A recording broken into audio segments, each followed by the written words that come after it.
Let me pray for us, and then we are going to dive into John 21. Father, we thank you that we have had these past 15 weeks where we have been able to work through the gospel according to John. God, I pray that as it has been beneficial to me individually, God, I pray it would be beneficial for all of us even tonight as we wrap up this time that we spend in John. And God, we just ask that you would be honored during this time.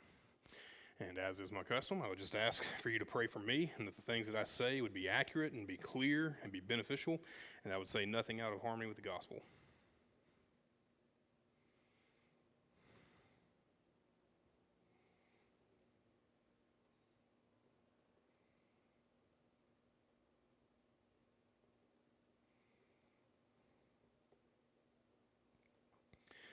God, I thank you for the chance to get to prepare and to be able to look forward to the epilogue here in John 21. And God, I just pray that as I am in the process of teaching, God, that you would send your Spirit to give me specific words to say, that I would say only what it is that you would have me to say, and that the things that I say would be clear, be accurate, and God, they would be honoring to you and edifying for us.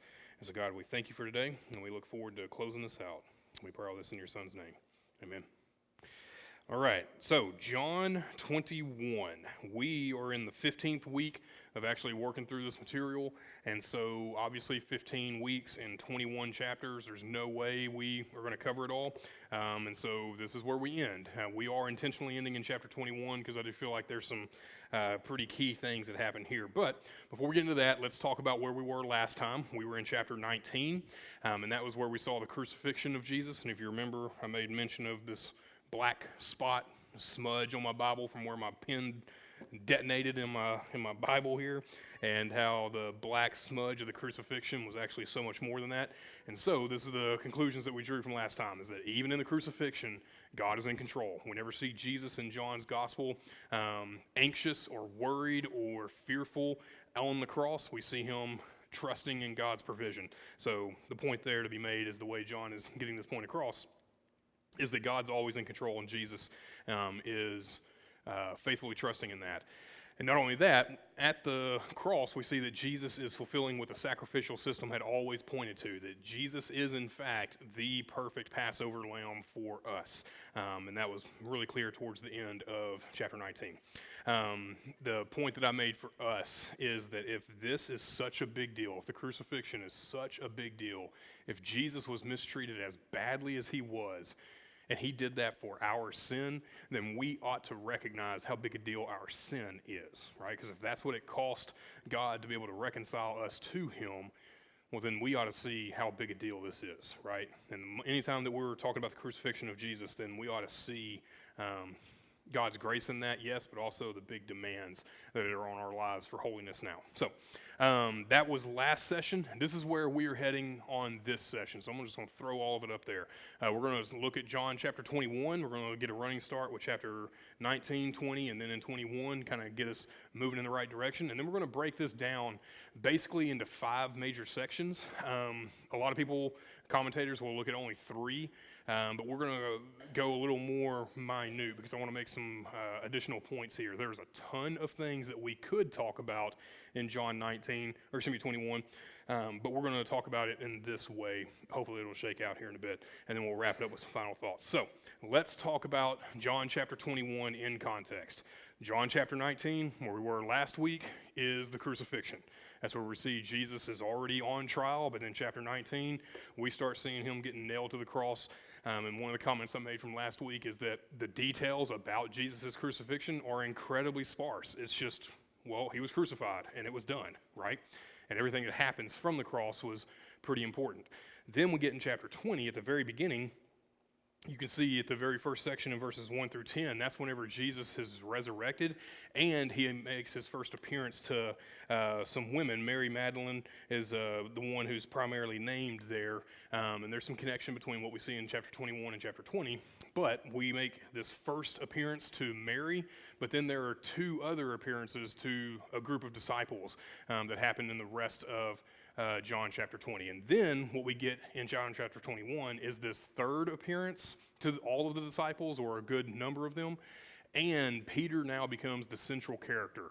And so we're going to spend a good chunk of time talking about Peter, and we're going to talk about how this fits in as John's epilogue at the very beginning of the book in John chapter 1, verses 1 through 18.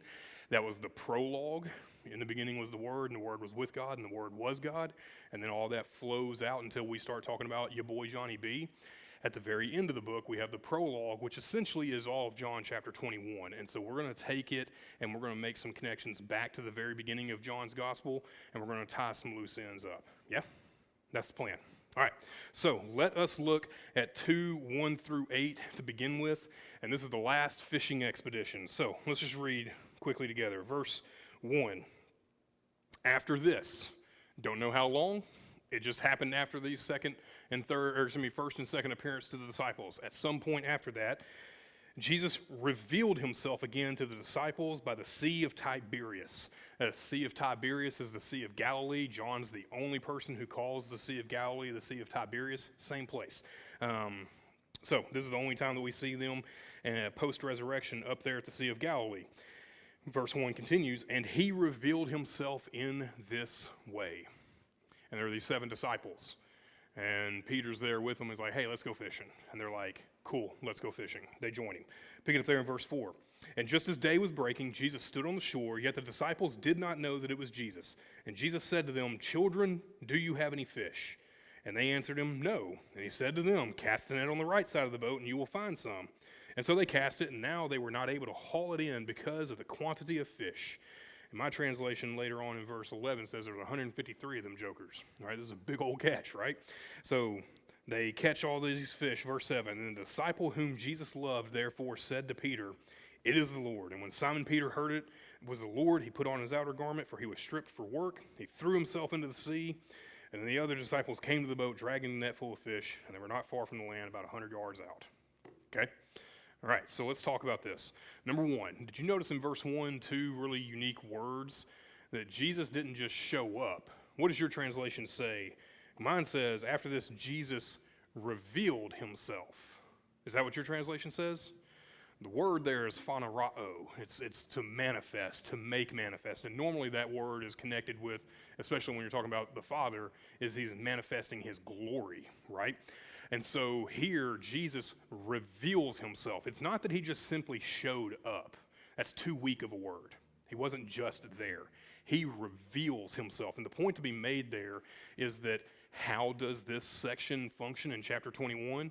Well, God's glory is going to be displayed, is going to be revealed in Christ in the same way that in the prologue in creation. In the beginning was the Word, and the Word was with God, and the Word was God, and there hadn't been anything made apart from him. Right? And you can see how those things are callbacks to each other. And here John is reminding us of that. And he says, so what does Jesus do? He reveals himself. And he actually uses that word twice in verse 1. Here is the question, though. How are we to understand this scene? When people talk about Peter and the gang went up to the Sea of Galilee to go fishing, what are some typical reasons why we've heard as to why they went? What are some reasons you've heard before? Because I'm sure you've heard people talk about this section before. Why did Peter and the boys go fishing there in the Sea in Galilee here? Say again? They were backslidden, right? Some people believe that, well, Peter didn't, whatever happened whenever he had denied Christ back in chapter 18, here we see Peter is actually taken off and he's going to go back to his old profession, right? That's one possibility. What else? Is that what we want to go with and say that was the reason that they were all up there? And Paul's laughing because he knows that's probably not the correct answer, right? Because if you go read in John chapter 20, Peter had already seen Jesus once, right? Does this seem like the actions of a man who is backslidden from Christ? I don't think so, right? And so I want to read for us here in from D.A. Carson. He's talking about there are these 2 ideas that one, Jesus told the disciples, hey, wait on me, I'll make myself known to you. We see that in the synoptics. And some people say, hey, this is just them full bore. They are just out there waiting on Jesus in Galilee. Or they're backslidden. Those are like the two main camps. This is what he says.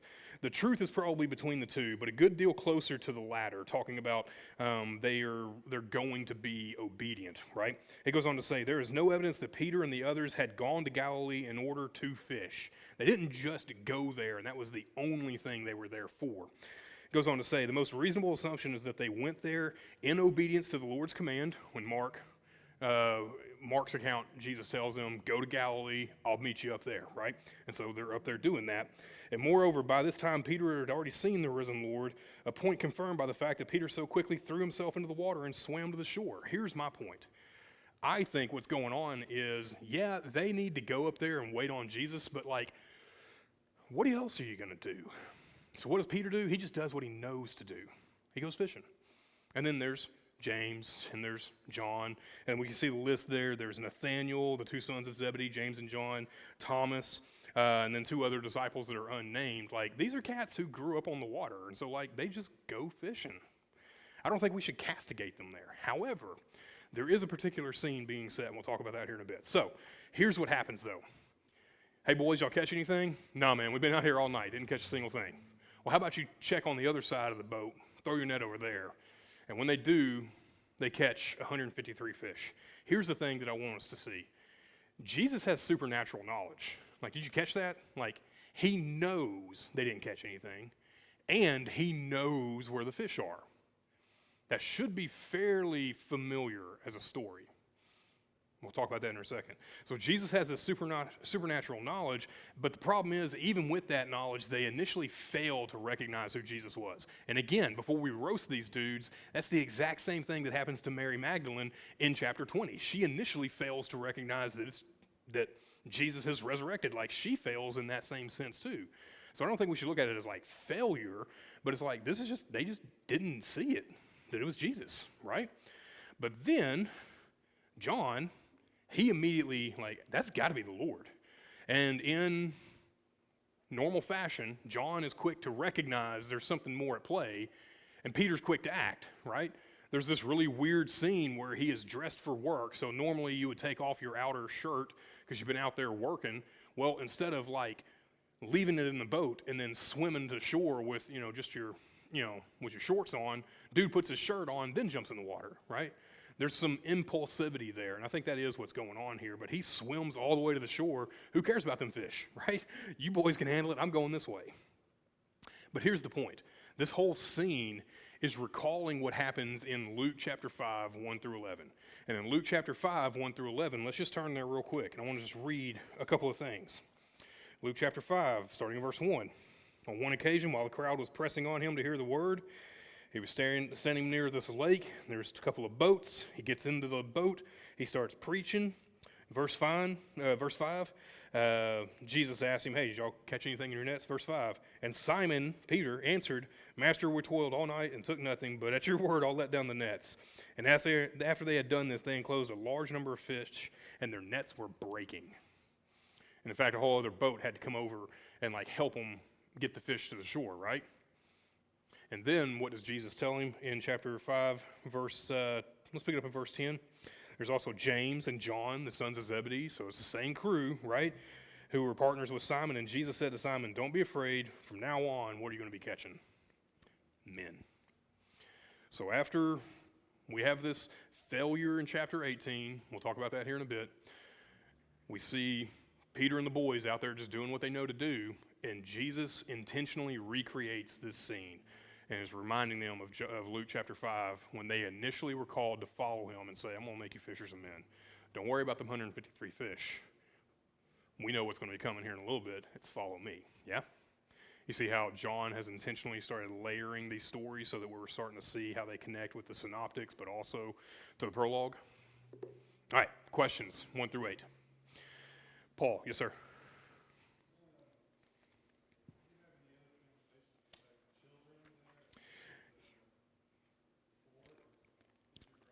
Yep, and so that word there is paidion, and that word can just mean boys, lads, guys. Did y'all catch anything? That's just another way it's translated. There's two words for children, paidion and teknon. And teknon is normally little kids, and paidion could be just about anything, like same way we use guys or boys, right? Same thing. Second thing.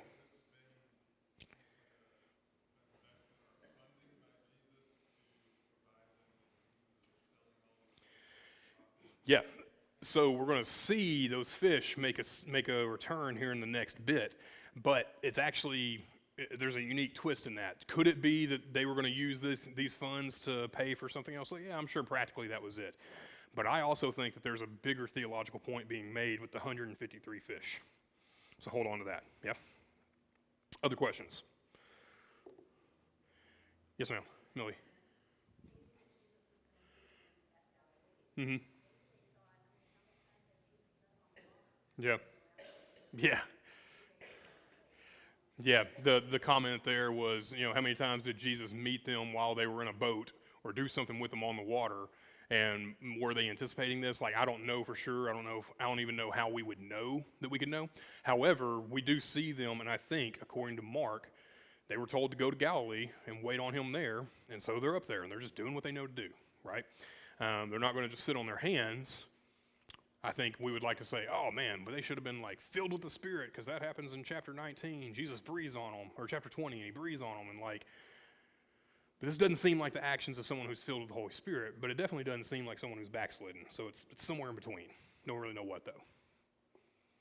All right, so let's talk about 9 through 14, where we get this scene with breakfast with Jesus. Look at verse 9. And when they got on the land, they saw a charcoal fire in place. Does y'all have another translation there? Does it say charcoal fire, or does it just have a fire? A pile of coals? Yeah, that's a unique way to talk about a fire, is it not? We'll see why here in just a moment.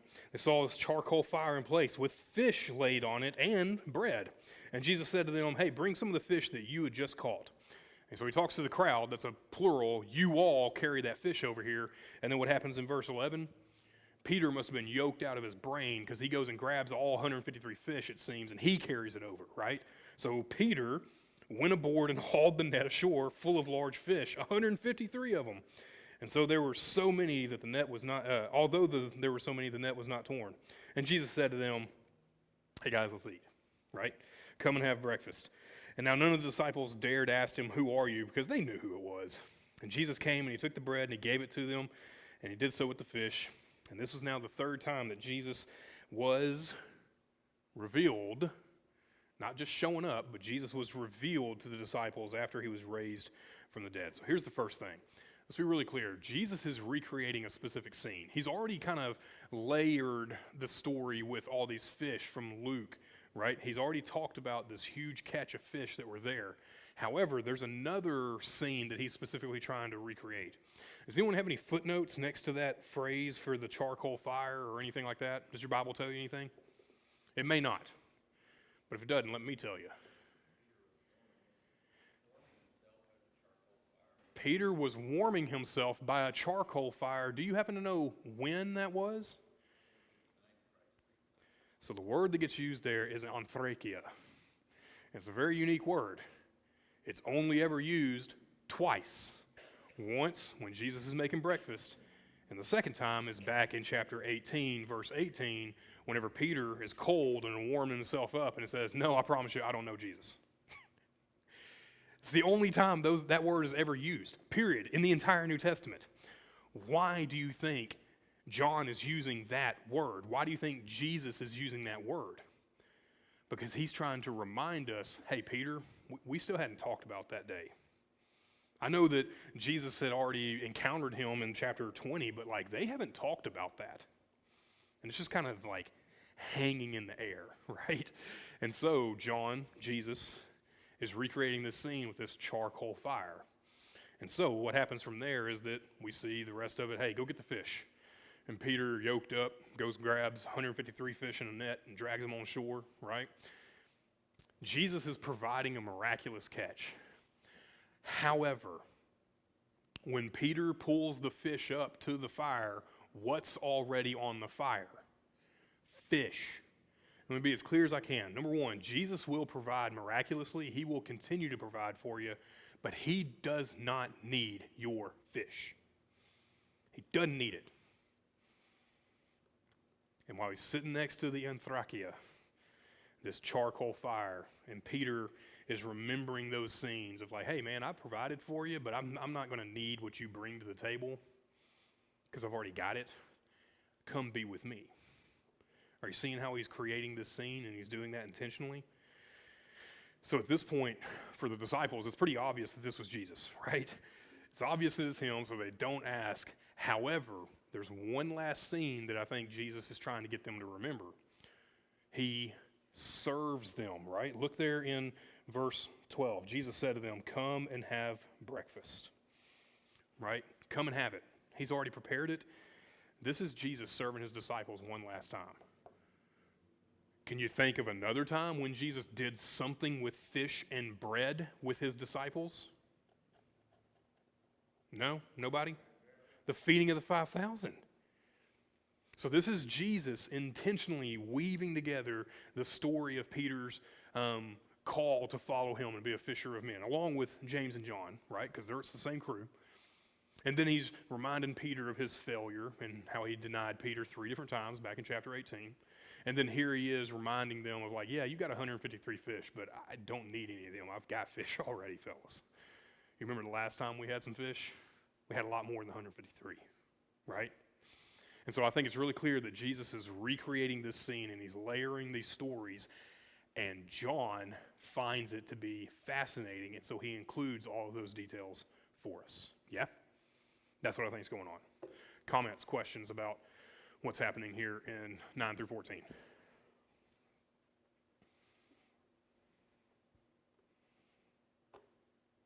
All right. Let us look at 15 through 19. This is where the conversation and the story is going to focus only on Peter. So the rest of the boys are there. They're all eating. But it's just Peter and Jesus at this point. That's all that John's concerned with. Incidentally, this is just another evidence that John is true in retelling this narrative, because you notice we don't get to hear anything that happens with Peter and Jesus on the shore. Why not? It's because John was in the boat with the 153 fish. But here we get to see the whole thing happen from that perspective. So let's look at it there in verse 15. And when they had finished breakfast, Jesus said to Simon Peter, Simon, son of John, do you love me more than these? We're going to have to talk about what that word means, the these. Do you love me more than these? And he said, Lord, you know that I love you. He said, feed my lambs. And then Jesus said a second time, Simon, son of John, do you love me? And he said to him, yes, Lord, you know that I love you. And he said to him, tend my sheep. Verse 17, and he said to him a third time, Simon, son of John, do you love me? And Peter was grieved because he had said to him the third time, do you love me? And he said to him, Lord, you know everything. You know that I love you. And then Jesus said to him, feed my sheep. Truly, truly, I say to you, right? Don't miss it. Truly, truly, I say to you, Peter, this is the last time we're really going to be having this conversation. You need to hear me. He says, truly, truly, when you were young, you used to dress yourself and walk wherever you wanted. And when you're old, you're going to stretch out your hand, and another will dress you and carry you where you do not want to go. And then John, knowing what's up, in hindsight, verse 19 says, hey, Jesus said that because he knew what kind of death Peter was going to have. And then the rest of verse 19. And after saying all this, Jesus just looked at him, and what does he say to him? Follow me. He doesn't chide him. He doesn't blow him up. He gives him the exact same summons from back in Luke. The exact same command that he was given initially. Yeah, catch the fish. Throw over there. Yeah, you'll get it. And then pull them all ashore. And when you get here, I'm going to remind you, hey, you don't need any of those fish. You're going to start catching dudes. Follow me. All right, so here's the thing. Peter's threefold denial in chapter 18, I don't know him, I don't know him, I don't know him, is met with a threefold restoration. And I think Peter gets it, right? He gets it. On the third time, he is grieved. Why would he be grieved? Man, Jesus, dude's hearing's messed up. He can't hear me. He asked the same question 3 times. Like, no. He's asking him to remind him about how he denied Jesus 3 different times. And I think Peter gets it. Oh, yeah. And then the fire. And then the fish. And then being fishers of men. All that's like flooding his mind. And he's like, Lord, you know everything. Yeah, you know what's running through my head. You know everything. you know that I love you. And then Jesus says, take care of the flock, feed my sheep, tend my lambs, right? So I think that's what's going on here. Now, when you start looking at the particulars, this is where it gets a little more rough. Here's the question. Who or what are the these that we see in verse 15? Let's read it one more time. When they had finished breakfast, Jesus said to Peter, Simon, son of John, do you love me more than these? Does your translation have these and then throws in a noun, or does it just say these? It just says these. You know why? Because in the Greek, it's unclear who these are, if it's a person, if it's a thing. So you tell me, what are some possibilities of what it is that Jesus is asking him when he says, do you love me more than these? What's he pointing at? You tell me. The other disciples. In what way does Jesus is asking Peter, hey, do you love me more than you love these guys? That's a good question. That's another way to read it. Peter, do you love me more than these guys love me? What's another way we could read it? Okay, there's 153 fish that this dude just dragged onto shore in a net and the boats and all the gear and everything. And so what is Jesus asking when he's pointing at the fish and everything else? Do you love me more than your old profession? That's one reason why people think that Peter was backslidden, he was running away. I don't actually think that's what's necessarily going on, but those are the three main answers. It's either the fish or the gear, your old profession. Do you love me more than you love the other disciples? Or Jesus might be asking him, hey, do you love me more than the disciples love me? How would Peter know the answer to that last question? How could Peter possibly know if Jesus was in fact asking, hey, Peter, do you love me more than James and John, my boys, sons of thunder, or Thomas, or these two other cats that we don't know, or Nathaniel? Do you love me more than they love me? And the answer is, well, there's no way for Peter to know that, but Jesus does. And what ends up happening in the very next scene is that what Jesus actually does is he endorses the claim that Peter made back in chapter 13. Let's go look there. John chapter 13, verse 37. Let's pick it up in verse 36. This is before any of the denials take place, right? Simon Peter said to him in chapter 13, verse 36, Lord, where are you going? And Jesus answered him, where I am going you cannot follow me, but you will follow afterward. And Peter said to him, Lord, why can I not follow you now? What do you mean later? Let me just follow you now. I will lay my life down for you. And then Jesus answered, you will lay down your life for me? Truly, truly, guy. Before the rooster crows, you're going to deny me 3 times. And what Jesus is doing here is like, no, if you're going to show me that you're going to lay down your life for me, you are, and you're not going to like it. It's not going to happen the way you think it is. Because whenever you go back to chapter 18, whenever Jesus is being arrested, there's Malchus. His cat gets his ear cut off. By whom? Peter. You're quick to act, homie, but I'm not going to deny you. And then you do it 3 times. And what Jesus is doing is he's saying, look, if you were having such bold proclamations about your love for me, then what you need right now is you need to have this command of follow me. That is what is going to dictate how you live out your love for me. I legitimately don't know which of those 3 possibilities of these Peter is meant to understand. I don't know exactly what Jesus meant, but I lean towards the interpretation of Peter was being asked, do you, Peter, love me more than the other disciples love me? Because what he then follows it up with is saying, because I sure hope you do at some level, because it's going to be real rough for you. Does that make sense?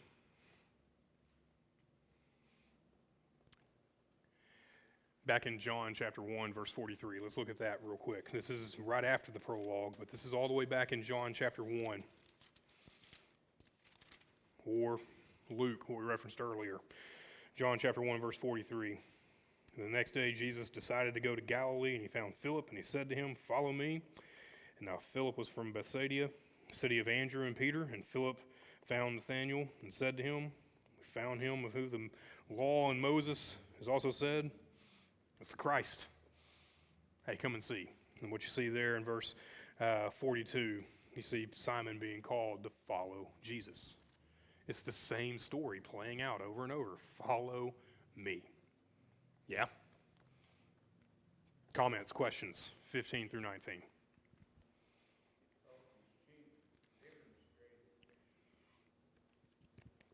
He is called to go and do a specific task. You notice he's not called to be a pastor. He's not called to be a shepherd. He's called to tend the flock, to feed the sheep. Right? And I think this is one of those things that's like a reminder for Peter. Don't get wrapped up in what it is that you're called to be in the sense of like some kind of office. Just do the work. Do what I'm telling you to do. Take care of my sheep. And then later in 1 Peter chapter 5, verses 1 and 2, when Peter is writing to the other elders in the diaspora, he says, Peter, that's me, as a witness of the sufferings of Christ and a fellow elder, I urge you to shepherd the flock of God among you. And I think Peter gets it there at a minimum. In 1 Peter 5, we see that Peter is not wrapped up in the office. He's wrapped up in the task of taking care of God's people. You can't separate those comments in 1 Peter 5 from what Peter says, or Jesus says to Peter here in saying, do you love me? Feed. Do you love me? Tend. Do you love me? Take care. Yeah? Seeing that? Other comments or questions?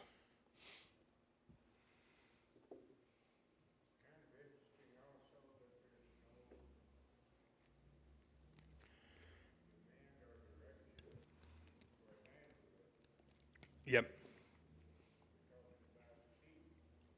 Yep. Mm-hmm. Yeah, so the comment there is like, it seems odd that Peter wasn't told, hey, go start doing evangelism.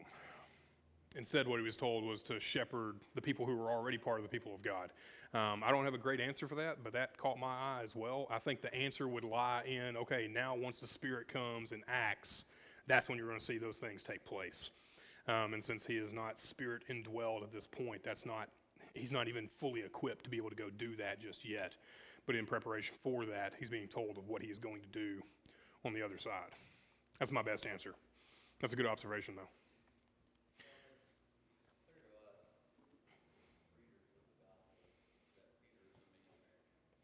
Yep.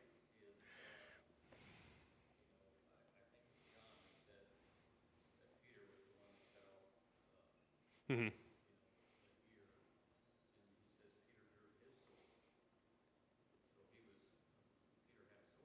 Yeah, he's ready to roll. Mm-hmm.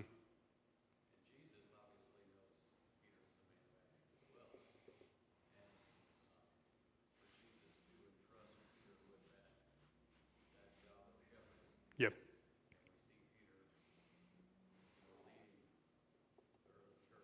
Mm-hmm.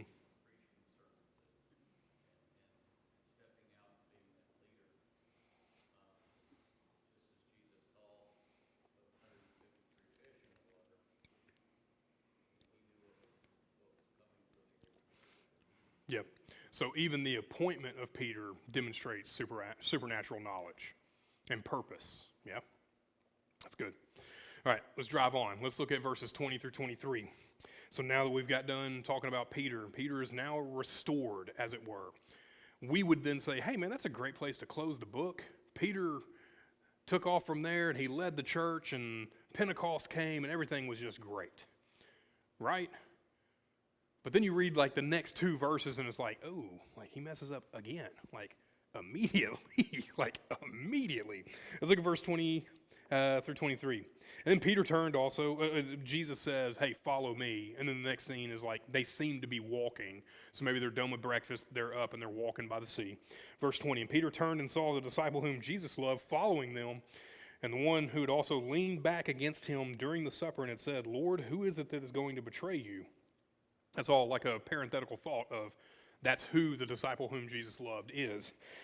And when Peter saw him, he said to Jesus, hey, about all that like getting led where I don't want to go and somebody else is going to dress me, got it. What about him?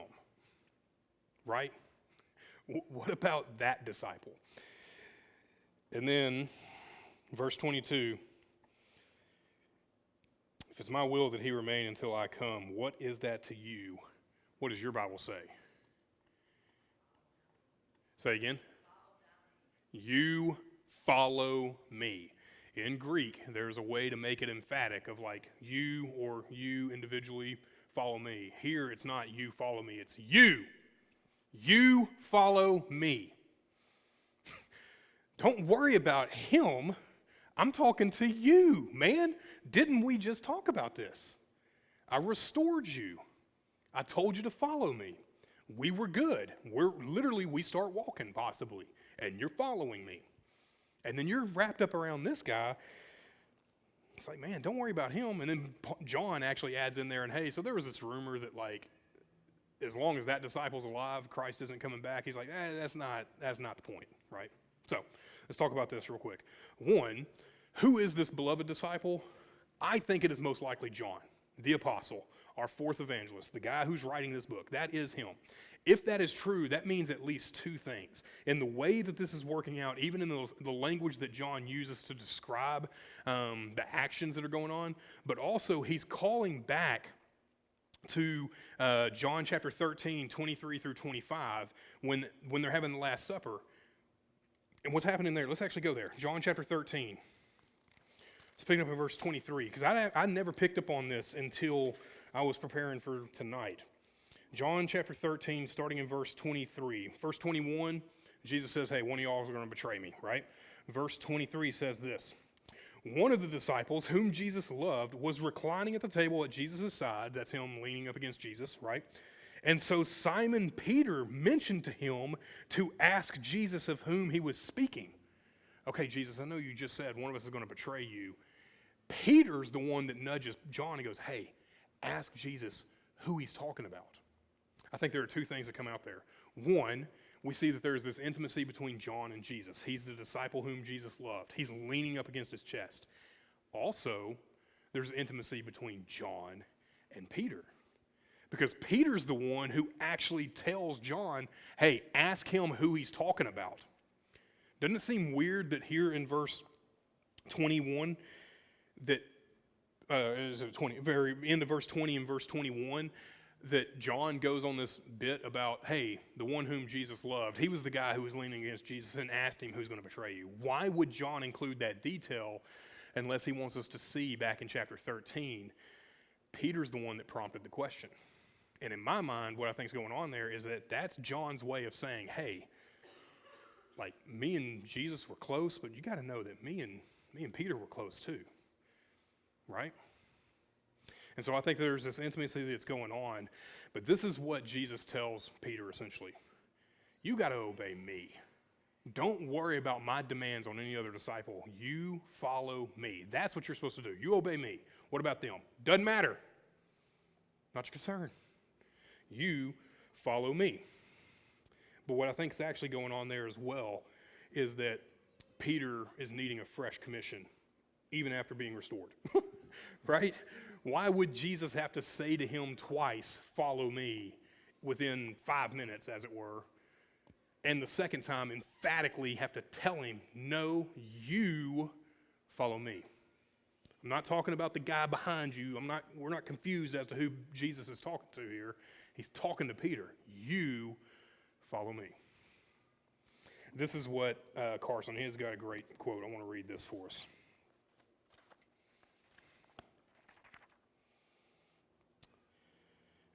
There is no belittling of either disciple, speaking of Peter or John. There's no belittling of either disciple. One of them may be called to a strategic pastoral ministry, Peter, and a martyr's crown, Peter, and the other to a long life, who's John, and a strategic, historical, theological witness in written form, which is literally what we're reading right now. His point there that he's making is that if this is tying it so closely to these preceding verses, the beloved disciples' commission is not cast in terms as explicit as those as Peter's, but the historical record shows that he is the evangelist. And so what I think we have in our hands with the Gospel of John is Jesus is saying, it doesn't matter what I call you to and that dude to. It doesn't matter what I call each of you individually to. You need to do it because your service is going to look different.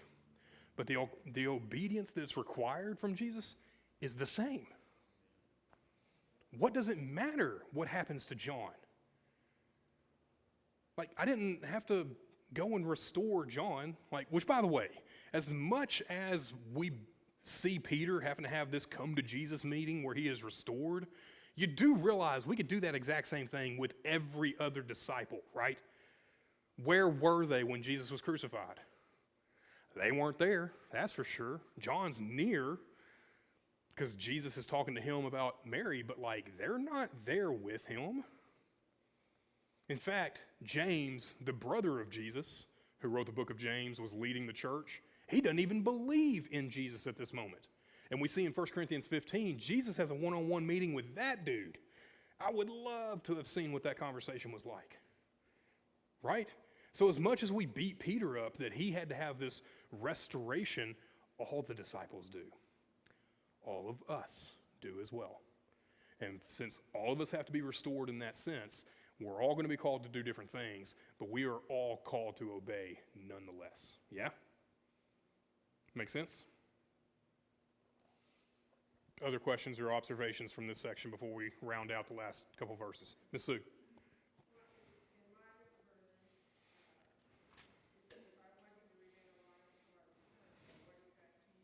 What does it matter to you?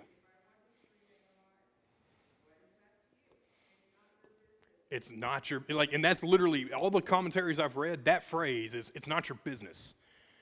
I think that is fully, serviceable here. Yes?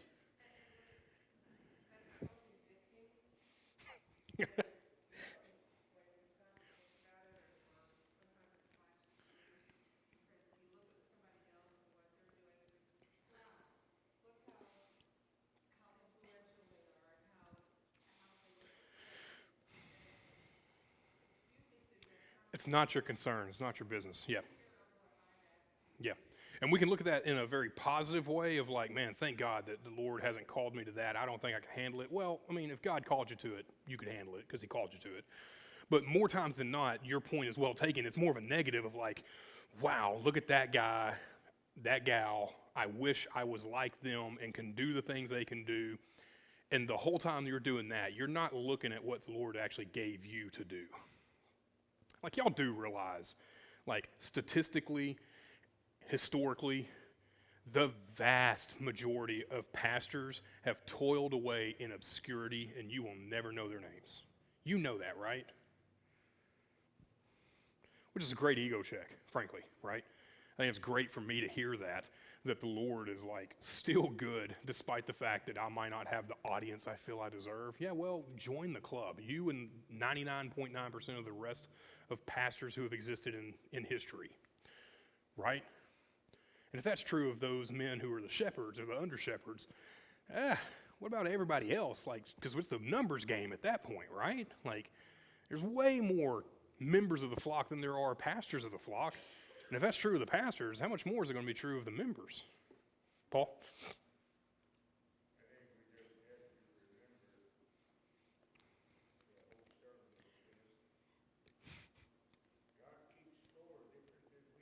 God keeps score different than we do.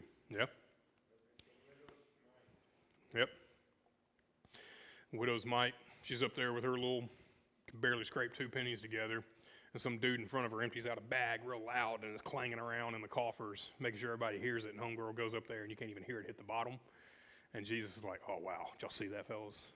She gave more than anybody else here. What are you talking about, Jesus? Did you not hear homeboy that was right in front of her? He's like, nah, yeah, she gave way more. And you have no idea how much more. Yeah? God keeps score differently than we do. Even though the way we obey and what we're called to obey and in specifically in that calling that God has for us is going to be different, we all are called to obey. Yeah? All right, let's blaze through the rest of these next 2 verses because I do think that this is where we see the prologue and the epilogue getting tied together. Let's look at verse 24. This is the disciple who is bearing witness about these things, talking about the whole Gospel of John, and who has written these things that we may know that his testimony is true. Okay, why are you writing these things, John? Because I want you to believe me. Why is that important? Go back to chapter 20, verse 30 and 31. In fact, there's a lot of phrases, 2 and 3 word phrases that are identical Chapter 20, verse 30. Now Jesus did many other signs in the presence of the disciples, which are not written in this book, but these are written so that you may believe that Jesus is the Christ, the Son of God, and that by believing you may have life in his name. The end of the book, the end of the epilogue.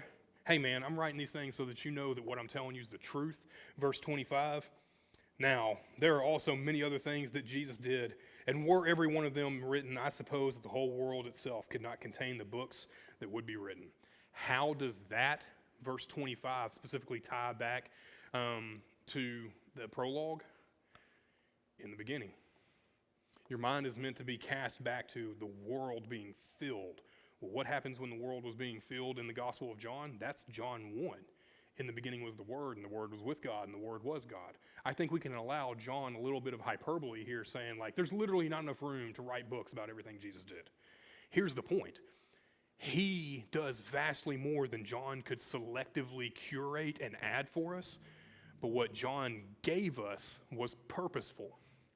Under the inspiration of the Holy Spirit, he has selectively put these scenes together so that we would know. So what John's doing, he's tying a bow onto his mission and his calling from God, which is to bear witness.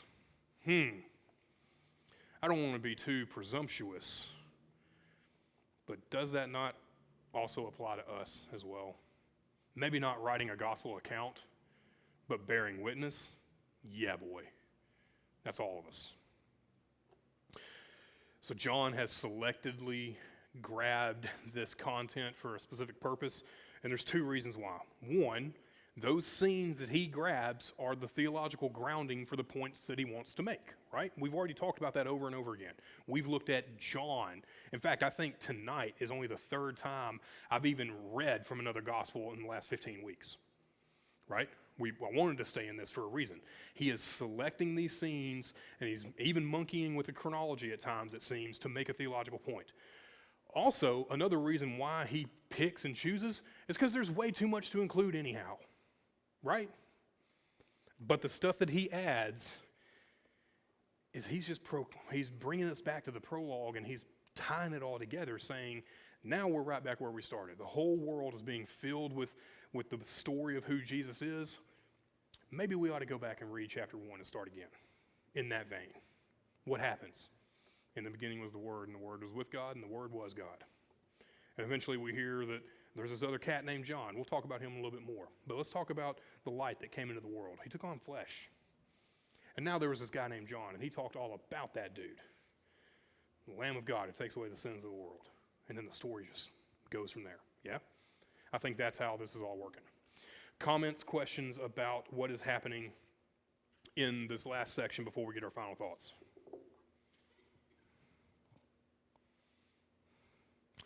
All right, so here's what I want to do. What are we supposed to do with this epilogue? What are we supposed to do with chapter 21? Because I agree, the end of chapter 20 probably would have been a pretty good place just to close the book out. He could have stopped right there and then put verses 24 and 25. We didn't have to do this whole thing with Peter. What then are we supposed to do with it? Well, I think that there are functionally three purposes in the epilogue. Here they are. Number one, we should see that the purpose of the epilogue is for us to now recognize that Peter's restoration is emblematic of the restoration we have to have. None of us started off following Christ. None of us. We all had to be reconciled through his blood on the cross as a payment for our sin because we owed a debt that we couldn't pay. Every one of us have to be reconciled, and I think this restoration of Peter is to remind us that we're all in that same boat. So were all the other disciples. So was James. So was Paul later on. Dude gets blown off his horse, right? It's a big deal. I think that's the first purpose of this epilogue. Here's the second one. For us to remember that the restored people of God have a mission. Go back to Luke 5 and Peter's calling. We're supposed to be fishers of men. Every one of us, right? I think that's a critical thing for us to see. We're going to spin that forward here in just a moment as well. We are to remember that we have a mission. Peter was restored to do those things, to tend the flock. What does it matter if John lives until I come back? It's not the point. I have different things that all of you need to be doing, and we're all meant to be fishers of men. Here's the third purpose. It's a confirmation about the veracity of John's account. You can trust what he says. right? Whenever John wrote all these things about Peter, where was Peter? We didn't cover this very much. I believe that John wrote his gospel account anywhere between 80, 85, and 90, 95. So, I mean, like, there's a 15, 20-year possibility right there, 15 years or so. Where was Peter? He's already in the dirt. He's already dead. And so whenever John is talking about this love that he has for Jesus, and he's leaning up against Jesus' chest at the Last Supper, and he's remembering, hey, Peter was the one that told me to ask Jesus. What do you think is going through Peter's mind as he's writing this? Or John's mind as he's writing this? Peter's already in the dirt. Most of the other apostles are already dead.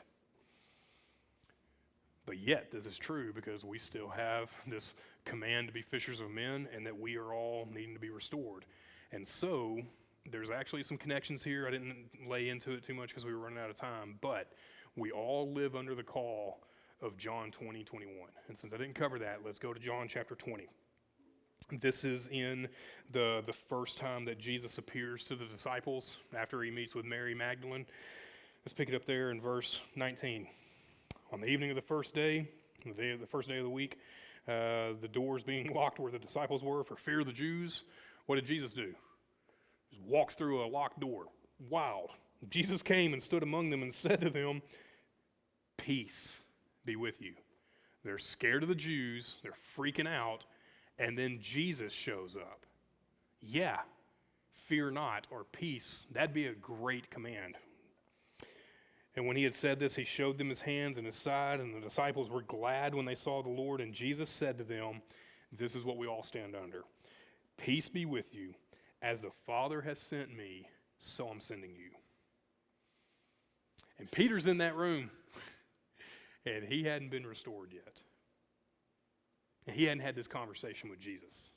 And frankly, none of them had at that point, really, right? Remember, all of them could have this conversation.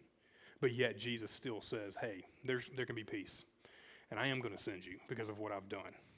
And you're going to go and tell. That's what I think the Gospel of John is all about. There's this point that we are meant to read the acts of Jesus and these miracles and his sayings and his teachings, and every one of those things are meant to drive us to this point where we have to make a decision about whether we're going to go with Jesus or whether we're going to go with someone else. And the whole point is to say, you can trust that this is true and it's worth going with Jesus. Yeah? Comments, questions, gripes, complaints. Questions about the whole final chapter or anything else? Paul.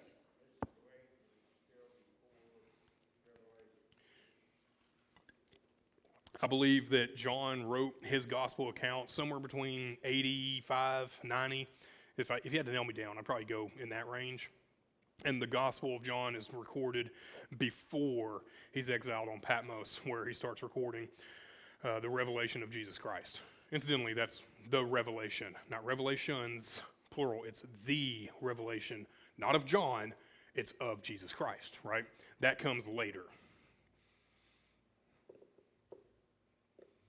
Other questions or comments about the final chapter or all of John at this point?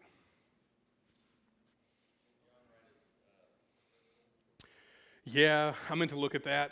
I think he wrote them around the same time. He wrote really late. That's the thing. And depending on how you date his death, then obviously he would have had to have written them beforehand. I don't have that off the top of my head. I can get that to you, though, of what I think is the best guess.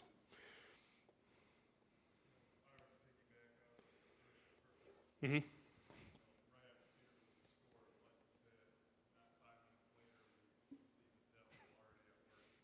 What about this guy? Yeah. Yep. Incidentally, who wrote that he's like a lion looking for someone to devour? Who is the one that writes that in the New Testament? Peter, 1 Peter chapter 5, after he's addressing these elders to shepherd the flock of God. That's in 1 Peter 5, 6, and 7, if I remember correctly. But anyway, yes.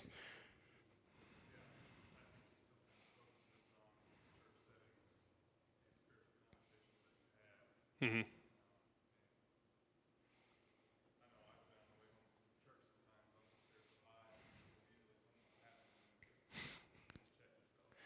Yeah.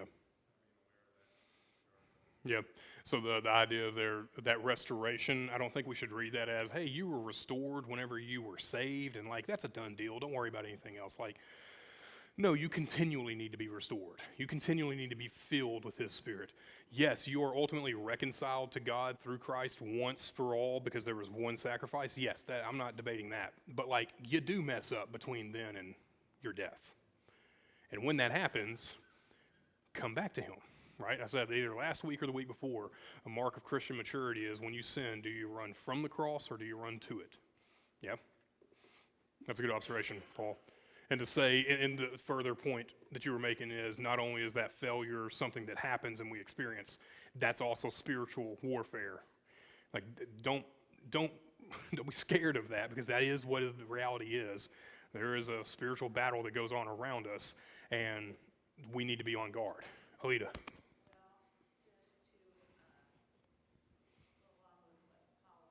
Mm-hmm. I had that experience myself just minutes after I was saved. Yeah. Care to share about that experience? Yes, I would like to do that. Mm-hmm. Our church had a revival, and we had an educational building, and the preacher came and preached to the kids, too. Mm-hmm. And several of us were saved. And we went into the church, and I sat with my mother, the other sat in a group, and our church, voted on people as soon as they were saved. Mm-hmm. And I wasn't in that group, but I was there the Sunday when we were having the baptism, and one of the deacons came up to me and asked if I'd been voted on, and one of my friends said yes, which was a lie, and I let it go, so I lied too, right that fast. And I was baptized and went on for a while, but then that bothered me, Mm-hmm. and off and on a long time, and I finally wrote a letter to my church, home church, to the pastor who was there, and told him what had happened, and repented, told him I was sorry, and then he sent me a letter back and said he thought I had done all I could, and so I'm depending on that, off and on, it still bothers me because I was baptized, but there was a lie told. Mm-hmm. But I think, well, you were saved, you were baptized. The order was correct. Yes, there was a lie, so how fast Satan can get in there. Mm-hmm. And he's tried to mess things, in my mind. Do you feel like you've been forgiven for that? Oh, yes, I do. And so I think the lesson there is even though we seek grace and even though we experience that grace, that doesn't keep us from struggling even in that exact same thing. Well, what about that guy? Jesus? What about that dude? Like, you're talking to me all this time. What about him? Like, dude, we just went over this. Like, you're restored. Like, follow me. And now I got to say it again, right? All right. Where are we going from here? Next week, we're not going to be meeting in here. Bradley, you want to pass these out real quick? If you want to pass some of those around. This is where we're heading over the summer. We are going to take a look at some selected Psalms. I have kind of handpicked these because I think they are not just poetically rich, but I think they have theological weight to them as well. And I think it will help us understand how to understand the Psalms in many ways. And so what we're going to do is we're going to start meeting in here, not this coming Wednesday on the 17th, but the 24th. We're going to meet in here, and here's what I'm asking y'all to do. We are going to meet in here, and nobody can sit beyond the fourth row. You can't do it. Can't do it. Can't sit beyond the fourth row because I'm going to get a whiteboard up in here. I'm not even going to be using the screens. We're going to work through each of the Psalms. We're going to make notes. We're going to highlight what's going on there. We're going to understand the poetry of what's going on in the Psalm.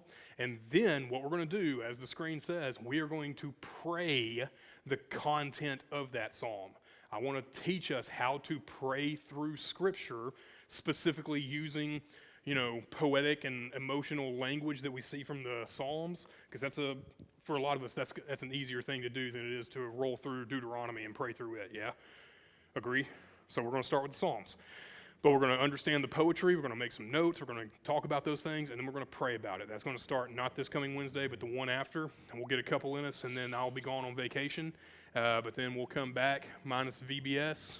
We'll roll basically all the way through August, midway through August. And that's what we're going to do. Cool? All right, so when y'all show up, I'm going to have those rows roped off. You're going to have to cut them stinking rope off so you can sit further back. And I'm going to send Casey in here, and she's going to root you out from those pews and make you move forward, because that's what's going to happen. Since she was making us late earlier today, this is her punishment. She's going to have to come and root people out of their pews sitting back there. Yeah? All right, if you got any questions about John, come talk to me. Let me pray for us, and we will be done. Father, I thank you that we have such a great high priest in your Son who is able to sympathize with us and all of the weaknesses that we share, and the greatness is that he has not sinned. He is like us in every way except our sinful nature. And God, that even through the story and this account of being restored, that we see Peter and his restoration being emblematic of our own. God, I am just thankful that you give us what is required for us to be made right with you and be in relationship with you. I am thankful for that. And Father, I pray that we would remember that as we look back at the Gospel of John in its entirety. God, I pray that you would use these truths and your Holy Spirit to drive them down into our lives so that it makes an impact for us even tomorrow. And we pray all this in your Son's name. Amen. Amen.